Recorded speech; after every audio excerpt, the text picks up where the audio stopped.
আসসালামু আলাইকুম, কেমন আছেন সবাই? আহ, আজকে আমার হাজবেন্ড আমার মেয়েকে নিয়ে সকালে একটু হাঁটতে বের হয়েছিল বাইরে। তো বাসায় আসার সময় অনেকগুলো মাছ নিয়ে এসেছে, তো ভাবলাম সেগুলো আপনাদের সঙ্গে একটু শেয়ার করি।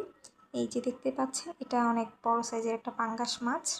তো এত বড় মাছ আমার কাটতে অসুবিধা হবে ভেবে সে আবার এটা কেটে নিয়ে এসেছে। মাছটা অনেক বড় ছিল, টুকরাগুলো দেখলেই বোঝা যাচ্ছে।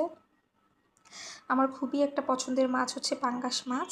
আর এইখানে আছে পাবদা মাছ।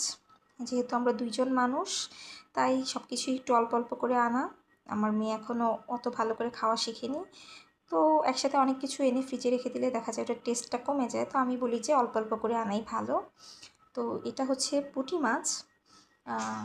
পুঁটি মাছটা নাকি দেশি পুঁটি মাছ, যাই হোক আমি দেশি কোনটা কি চিনি না, কিন্তু পুঁটি মাছটা অনেক ভালো ছিল, একদম ফ্রেশ, শক্ত শক্ত, তাজা একেবারে, মনে হচ্ছে কিছুক্ষণ আগেই বাজারে এনেছে। আর এই মাছটা হচ্ছে ইলিশ মাছের মতো দেখতে হলেও এটা কিন্তু ইলিশ মাছ না, এটা হচ্ছে চন্দনা মাছ। এটা দেখে আমার মা বলছে, মামি ইলিশ মাছ, ইলিশ মাছ। ও ইলিশ মাছটা খুব ভালো করে চিনে। তো এই ছিল আজকের মাছের বাজার। আমি সব রকমের মাছই খাই, মাছ আমার খুবই পছন্দ।